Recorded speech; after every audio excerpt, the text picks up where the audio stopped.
Hello friends, मैं हूं सुनील त्रिपाठी और आप देख रहे हैं सुनील फिजिक्स क्लासेस। आज हम लोग देखेंगे क्लास 12th का chapter 14 solid state and semiconductor devices. अभी तक जैसे हम लोगों ने देखा कि नेचर में दो तरह की चीज़ें होती हैं, या तो वो हीट और इलेक्ट्रिसिटी को कंडक्ट करती हैं या तो हीट और इलेक्ट्रिसिटी को कंडक्ट नहीं करती हैं। अगर वो हीट और इलेक्ट्रिसिटी को कंडक्ट करती हैं तो उनको कंडक्टर कहा जाता है, और अगर हीट और इलेक्ट्रिसिटी को कंडक्ट नहीं करती हैं तो उनको इंसुलेटर कहा जाता है। बट एक ऐसा मटेरियल जो कि इंसुलेटर और कंडक्टर के बीच अपनी प्रॉपर्टी शो करता है उसको सेमीकंडक्टर कहा जाता है। वास्तव में नेचर में तीन तरह के मटेरियल पाए जाते हैं: कंडक्टर, इंसुलेटर, सेमीकंडक्टर। कंडक्टर वे मटेरियल होते हैं जो कि हीट और इलेक्ट्रिसिटी को अपने में से पास होने देते हैं। इंसुलेटर वे मटेरियल होते हैं जो हीट और इलेक्ट्रिसिटी को अपने में से पास नहीं होने देते। और सेमीकंडक्टर वे मटेरियल होते हैं जिनकी प्रॉपर्टी इंसुलेटर और कंडक्टर के बीच लाई करती है। वास्तव में नेचर में जितने भी मटेरियल होते हैं वो इलेक्ट्रॉन, प्रोटॉन और न्यूट्रॉन से मिलकर के बने होते हैं। प्रोटॉन और न्यूट्रॉन किसी भी मटेरियल के न्यूक्लियस में होता है और इलेक्ट्रॉन उसके आउटर मोस्ट ऑर्बिट में चक्कर लगाता रहता है। हम लोग देखते हैं कि कोई भी अगर एटम है तो एटम का 99.99% पार्ट हालो होता है। 0.001% ऐसा पार्ट है जो कि सॉलिड होता है, और जिसमें प्रोटॉन और न्यूट्रॉन होते हैं और इलेक्ट्रॉन उनके आउटर मोस्ट ऑर्बिट में चक्कर लगाते रहते हैं। वास्तव में मटेरियल में तीन बैंड होते हैं: वैलेंस बैंड और कंडक्शन बैंड, और उनके बीच एनर्जी गैप होता है।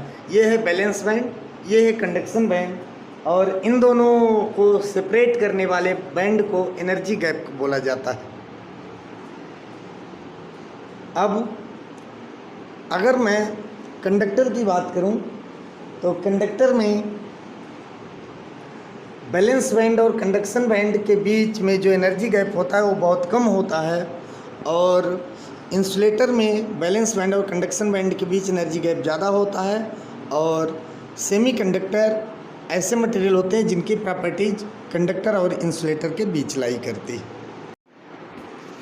अब इम्प्योरिटी दो तरह की होती हैं, एक होती है ट्राइवेलेंट इम्प्योरिटी, एक होती है पेंटावेलेंट इम्प्योरिटी।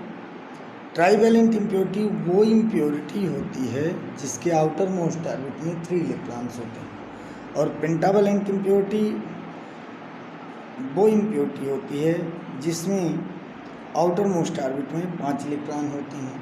अब जब 3 इलेक्ट्रॉन्स वाले मटेरियल को मिक्स किया जाता है प्योर सिलिकॉन या जर्मेनियम सेमीकंडक्टर के साथ, जो नेचर में पाए जाते हैं बेसिकली वो सिलिकॉन और जर्मेनियम, ये दो सेमीकंडक्टर होते हैं जो कि नेचर में पाए जाते हैं, प्योरेस्ट फॉर्म में पाए जाते हैं।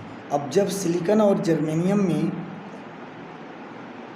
ट्राइवेलेंट इम्प्योरिटी जैसे boron, aluminium, gallium, indium, boron, aluminium, gallium, indium, ये ट्राइवेलेंट इम्प्योरिटी होती है।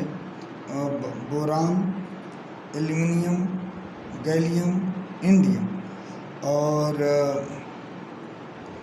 पेंटावेलेंट इम्प्योरिटी होती है फास्फोरस, एंटीमनी, आर्सेनिक, बिस्मथ, ये पेंटावेलेंट इम्प्योरिटी होती है। तो जब ट्राइवेलेंट इम्प्योरिटी को सिलिकॉन या जर्मेनियम सेमीकंडक्टर के साथ मिलाया जाता है तो मिक्स करने की प्रोसेस को डोपिंग कहते हैं, और उससे जो सेमीकंडक्टर बनता है उसको पी टाइप सेमीकंडक्टर कहते हैं।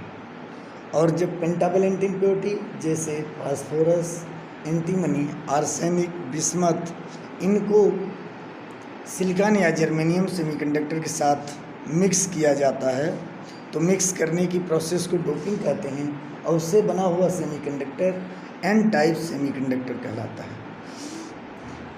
फिर जब पी टाइप सेमीकंडक्टर और एन टाइप सेमीकंडक्टर मिक्स होते हैं तो उससे डायोड बनता है, क्योंकि दो के मिक्स होने से बनने वाली डिवाइस डायोड होती है।